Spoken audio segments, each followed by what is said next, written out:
Bonjour à tous. Je tenais avant tout à vous remercier pour tous vos encouragements, tout ce que vous m'apportez de positif à travers les commentaires que vous me laissez depuis très longtemps. Et je tenais vraiment à vous remercier parce que ça m'encourage beaucoup à continuer. Et puis je vois que ça me permet aussi de semer des graines, je vois que ça vous aide dans vos vies. Et tout ça, je trouve que voilà, ça me touche très profondément. Et comment dire, si je peux participer et par la suite, est-ce que vous puissiez vous aussi participer à propager un peu de lumière à droite à gauche et à notre niveau, hein, on fait notre travail de colibri, ça permettra à la planète de s'illuminer un peu plus et de passer sur le plan de la 5e dimension. Tout ça, c'est super. Donc vraiment, je tenais vraiment à vous remercier parce que ça me motive et ça m'encourage. Voilà, donc qu'est-ce que j'avais comme info? Donc il y aura une petite info. Donc là, malheureusement, je crois que les places, ça va être... il ne va plus en rester beaucoup, mais je serai dans les Yvelines du 20 au 21, je dis pas de bêtises, novembre, pour une formation en lecture d'aura. Comment appréhender, comment aborder la lecture d'aura. Donc c'est une petite, c'est un week-end de formation, mais je pense qu'il ne reste plus trop de place.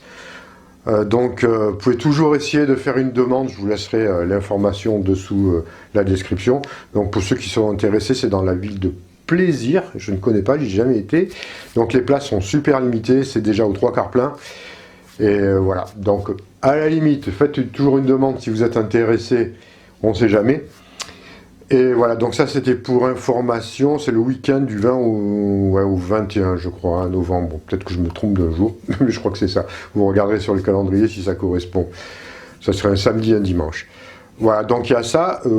Qu'est-ce que je voulais vous dire d'autre aussi comme information? Oui, la formation voyage astral en ligne, vous pouvez toujours y avoir accès si vous voulez la commander. C'est toujours pareil, c'est dans la description. J'ai aussi des très bons retours à ce niveau-là.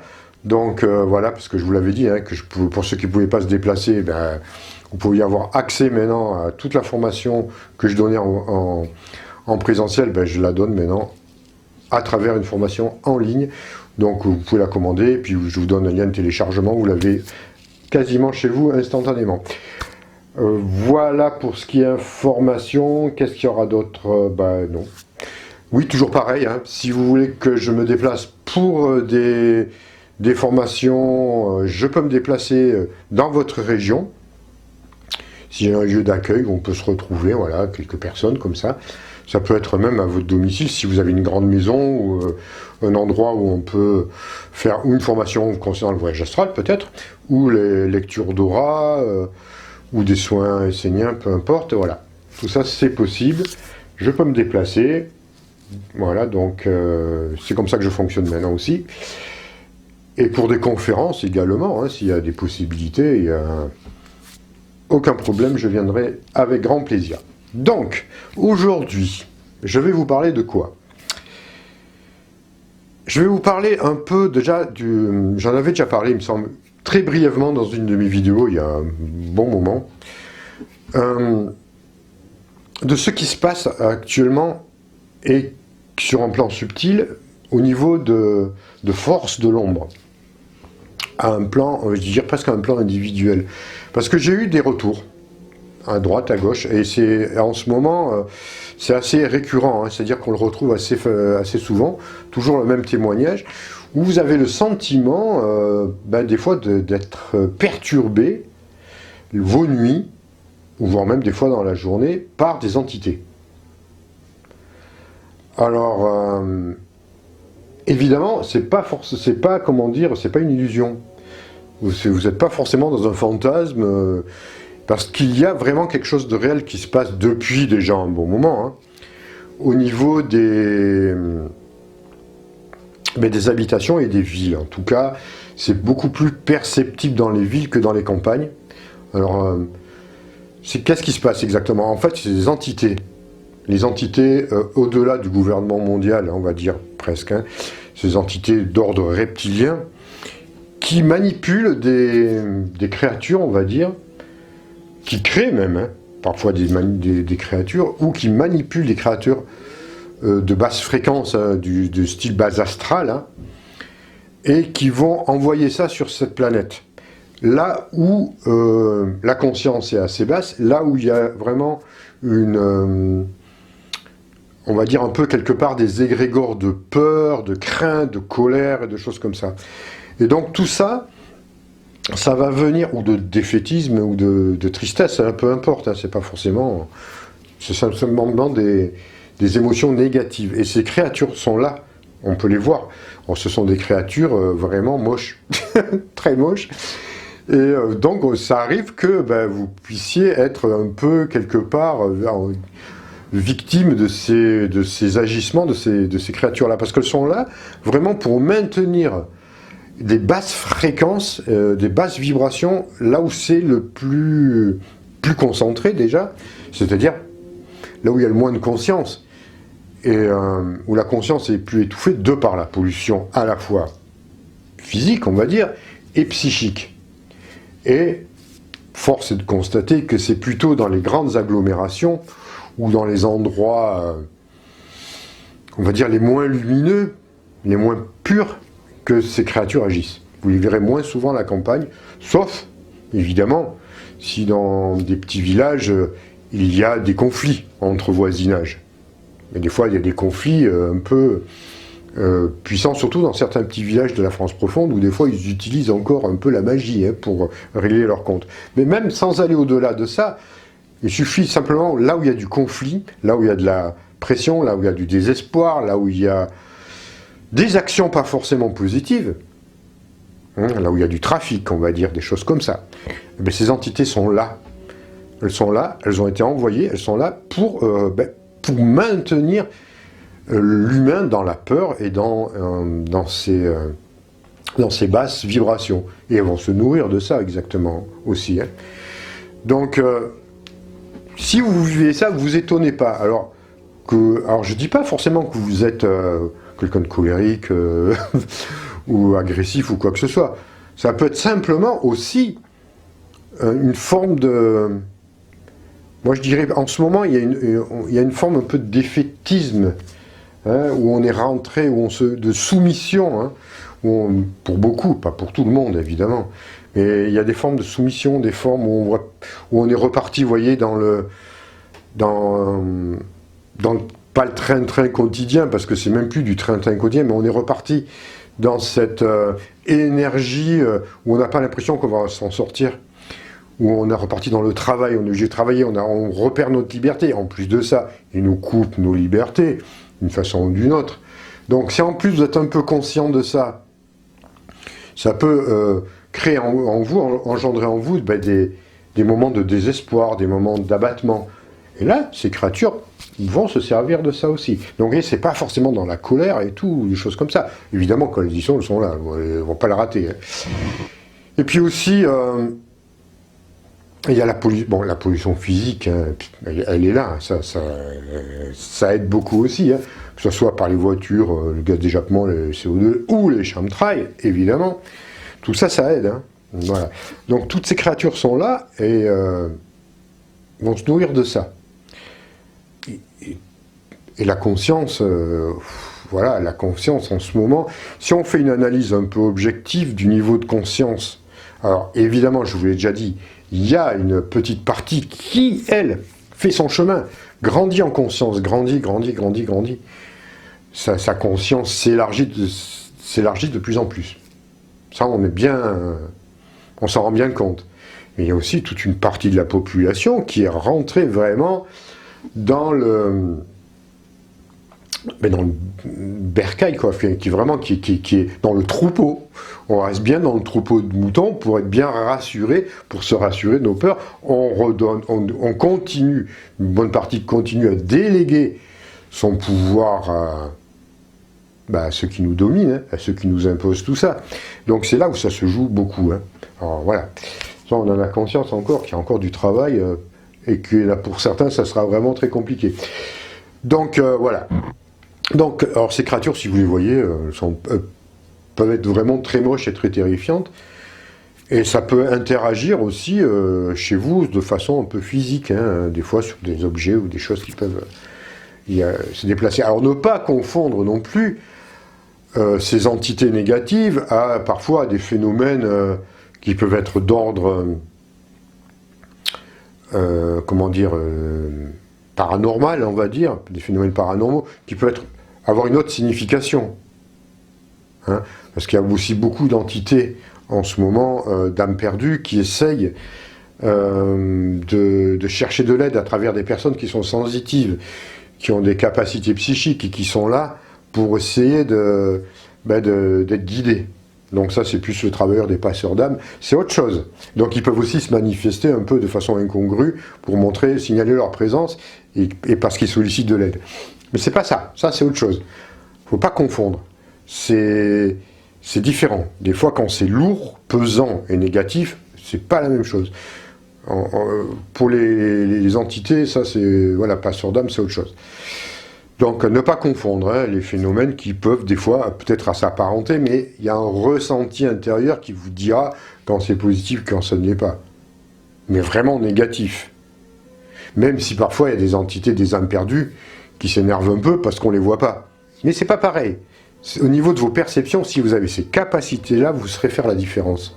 Hein, vous arriverez à discerner et voir qui est une âme perdue, un peu perdue, un peu franchement perdue même, qui sollicite de l'aide et même qui s'énerve un peu parce que la personne en face ne comprend pas et qui va faire des, comment dire, des actes vraiment des fois un peu très ostentatoires pour que vous puissiez vraiment le comprendre, quoi.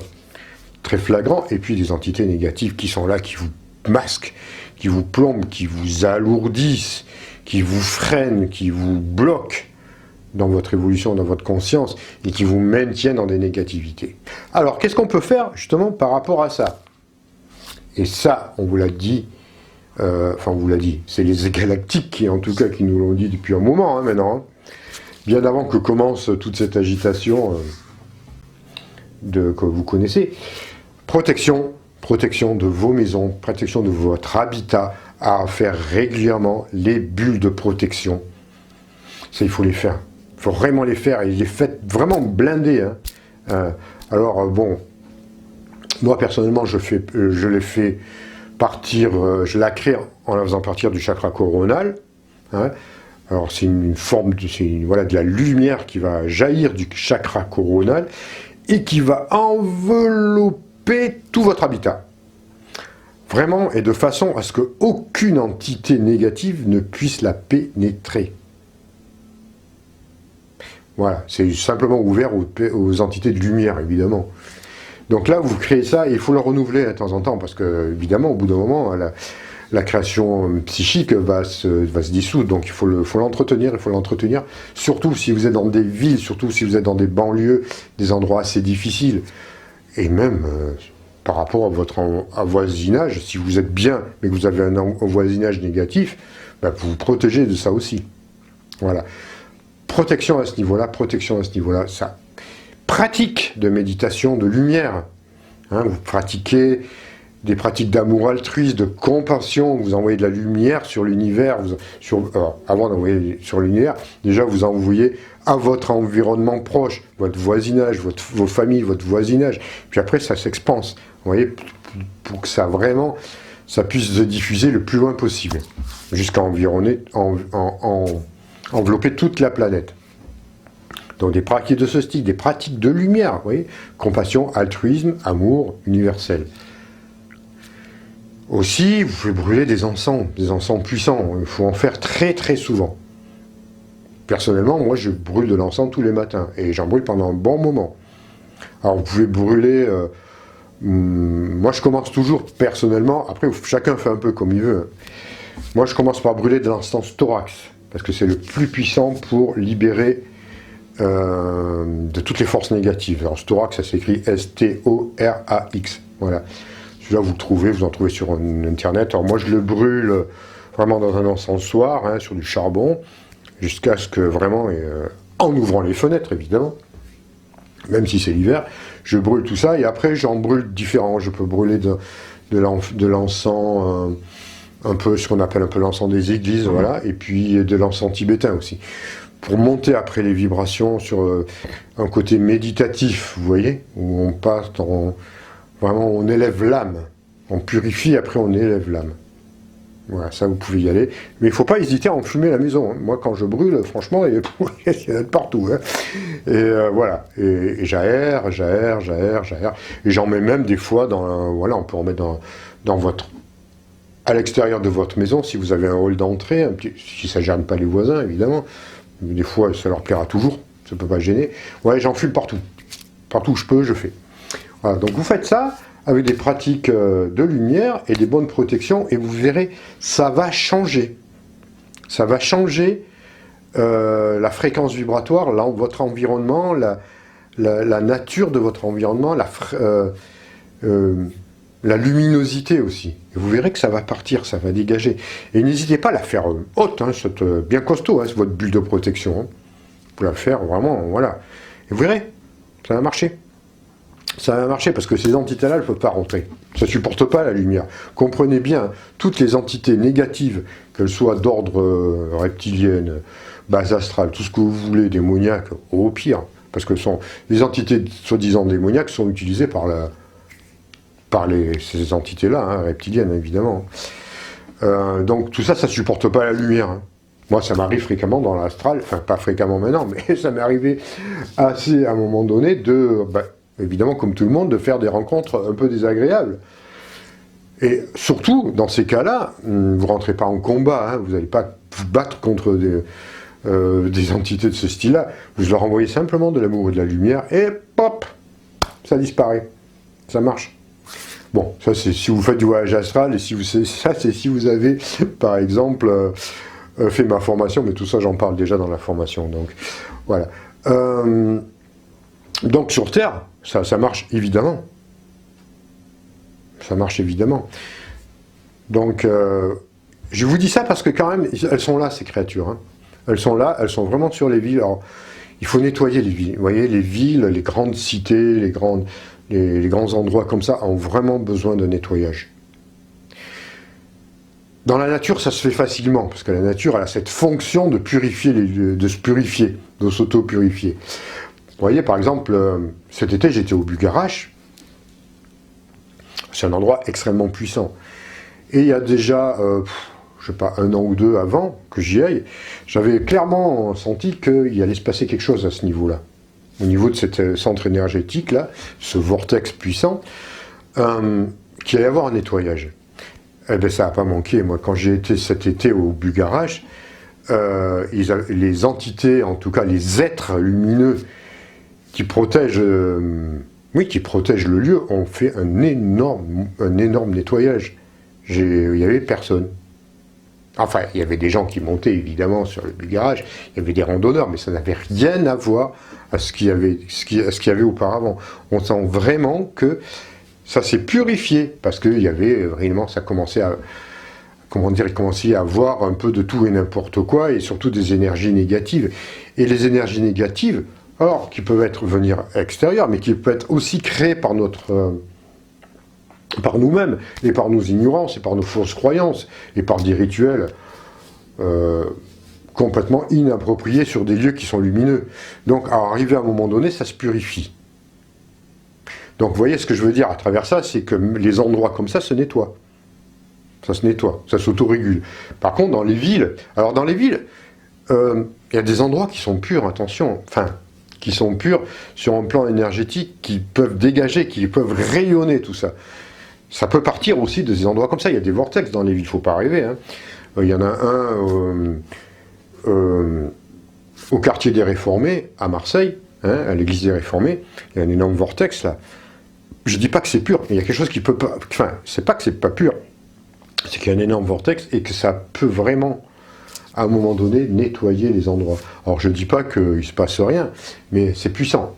Et aussi, ce genre de vortex peuvent aussi être l'enjeu de forces négatives, parce qu'il y en a qui aiment s'en emparer.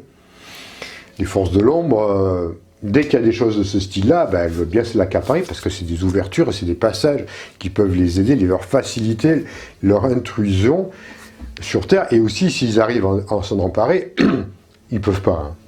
c'est rare. Mais ça peut bloquer le passage à des forces positives, mais ça, ils peuvent pas. Mais c'est pour ça que de temps en temps, il y a des espèces de conflits comme ça. Hein. Ça se voit, c'est flagrant. Que ce soit au Bugarache, on a pu le constater, et que ce soit aussi au col de Vence. Au col de Vence, il y a à la fois des entités super lumineuses, et puis il y a des entités super négatives.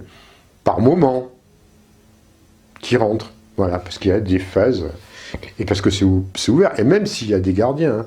Alors des fois, il y a des gardiens, ils laissent entrer. Pourquoi ces gardiens de vortex laisseraient entrer des forces négatives? Parce que, je vous devance les questions, hein, je suppose que vous allez pouvoir me la poser celle-là.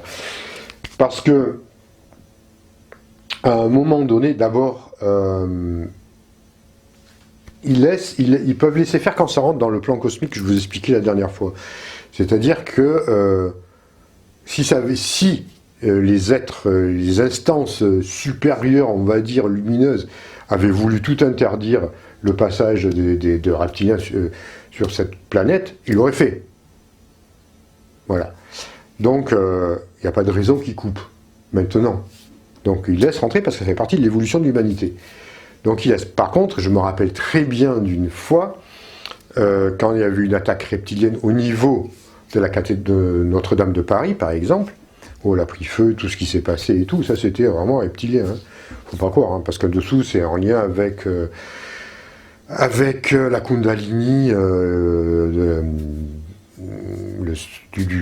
la Terre, on va dire. Hein, donc c'est un lieu énergétique. Bon, je vous ai déjà parlé de ça.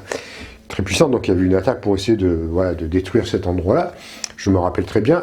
Moi j'étais au col de Vence ce jour-là, et le col de Vence a été fermé. Là ils ont bloqué. Bloqué parce que probablement ça pouvait avoir des incidences sur les autres planètes. Quand ça les touche eux directement, là ils ferment. Hein, parce que c'est différent. Bon, après voilà, ce sont des plans un peu subtils, enfin ce sont des jeux un peu... Enfin des jeux de force qui des fois un peu nous dépassent, mais voilà, c'est un peu pour vous expliquer. J'espère que je ne vous ai pas perdu un peu dans ces explications un peu complexes. Mais c'est pour vous montrer, voilà, un peu l'enjeu de tout ce qui se passe sur Terre, et que des fois qu'il ne faut pas oublier, prendre conscience. Hein. On a vu en ce moment les chemtrails, dans certaines régions, c'était des quadrillages, mais alors hallucinants. Hein. Vraiment, c'était des... C'était fait comme s'ils avaient tracé avec des... Voilà, avec des... Je sais pas, des règles, vraiment, c'était vraiment un damier, on va dire. Hein. Donc ils sont là, tout ça c'est là, tout ça on peut s'en protéger aussi, hein, il faut essayer de s'en protéger le plus, hein, voilà. Donc protection, et surtout la conscience, garder conscience de ce qui se passe, et que en ce moment, on est quand même dedans, on est pleinement dedans, les forces sont là, c'est pas gagné, pas encore, hein, voilà, on va pas crier victoire de suite, on continue, on reste dans notre conscience. On ne sous-estime pas non plus l'adversaire parce que, entre guillemets, je dis toujours adversaire en guillemets, nos frères de l'ombre, parce qu'ils sont là pour nous aider aussi à évoluer, mais il ne faut pas les sous-estimer. Hein. Et faites attention à ce que vous entendez, à ce que vous recevez comme information aussi en ce moment, que ce soit dans les médias, que ce soit sur Internet, même si ça parle de spiritualité, si ça parle de révélation, soyez toujours dans le discernement. Soyez dans le discernement. Parce qu'il y a des infos qui vous sont transmises qui sont issues des forces de l'ombre, de la fausse lumière. Toujours pareil, toujours pareil. On vous transmettra. Et vous voyez, on est quelques transmetteurs positifs, on va dire, hein, qui vous donneront des informations exactes le moment venu. Tout ce qui vous dit, il y a des infos, voilà, qui vous parlent de victoire aussi, qui ont liquidé ça, qui ont libéré ceci, libéré cela. Attention, attention, attention, prudence, prudence. On sait qui derrière se cache, hein, voilà. Il y a des choses positives qui ont lieu, mais c'est pas comme ça que ça marche. Hein. J'en reviendrai dans une autre vidéo. Voilà, donc tout ça pour vous dire, protégez-vous, et tout ira bien, voilà. Surtout si vous êtes dans les grandes villes, hein, si vous êtes à la campagne, faites aussi des protections dans la campagne, faut pas croire. Hein. Voilà, ça n'empêche pas Mais déjà, c'est vrai que si vous habitez dans les bois, dans les campagnes, c'est quand même beaucoup plus léger. Hein. On voit la qualité de vie. Hein. Même si en ce moment dans les forêts, il y a les chasseurs qui rabaissent, voilà, qui arrivent avec leur aura grise et rouge. Hein, ouais, le roi d'un chasseur, c'est tout gris avec des éclairs rouges de colère. Hein. Ouais, c'est pas beau. Hein. Et évidemment, qui déversent leurs vibrations négatives et de terreur envers les animaux, ça c'est vrai, c'est pas cool. Bon. Donc c'est vrai que dans ces cas-là, si vous habitez dans les bois et qu'il y a des chasseurs, créez des bulles de protection, mais qui protègent la forêt, qui protègent les animaux aussi. Hein. Parce que, bon, malheureusement, ces êtres-là, bah, ils ont des gros soucis. Hein. C'est des gros soucis au niveau de leur estime du soi, d'eux-mêmes. J'ai pu voir, hein, une fois sur un chasseur, j'ai pu faire une lecture d'aura, j'ai pu voir qu'est-ce qui poussait ces êtres-là à tuer. Hein. C'est lourd. C'est lourd, hein, au niveau des blessures d'âme, hein, et de la mésestime et de soi. Ce sont des êtres qui ont une image d'eux-mêmes, mais qui est catastrophique, hein, et qui, pour besoin d'exister, ont besoin d'aller tuer, vous voyez, pour retrouver une certaine force qu'ils n'ont pas. Donc ils vont faire souffrir, ils vont tuer ailleurs. Enfin, c'était quelque chose... Bon, je vous passe les détails, parce qu'il y avait beaucoup de choses à raconter, mais bon, voilà. À peu près pour vous donner l'image de ce qui se passe sur un plan subtil dans la tête de ces chasseurs, en tout cas. Donc voilà, si vous habitez à la campagne, dans les forêts, donc là, vous protégez votre environnement et vous englobez les animaux. Alors vous pouvez le faire de façon symbolique, imaginaire, hein, mais ça marche toujours sur un plan. Hein. Voilà, faire en sorte que, et que les chasseurs, quand ils vont dans la forêt, ils reviennent bredouilles. Ils ont trouvé personne, alors quand ils ont tiré à côté. Voilà, ça c'est bien aussi. Voilà, bon, c'est tout ce que j'avais à vous dire pour aujourd'hui. Réfléchissez à tout ça, si ça vous parle. N'oubliez pas de liker la vidéo, mettre des pouces bleus, de la partager, et si vous n'êtes pas encore abonné, de vous abonner. Et puis moi, je vous retrouve très bientôt, alors, sur un autre sujet. Voilà. À très bientôt et passez des bonnes vacances si vous êtes en vacances. Au revoir.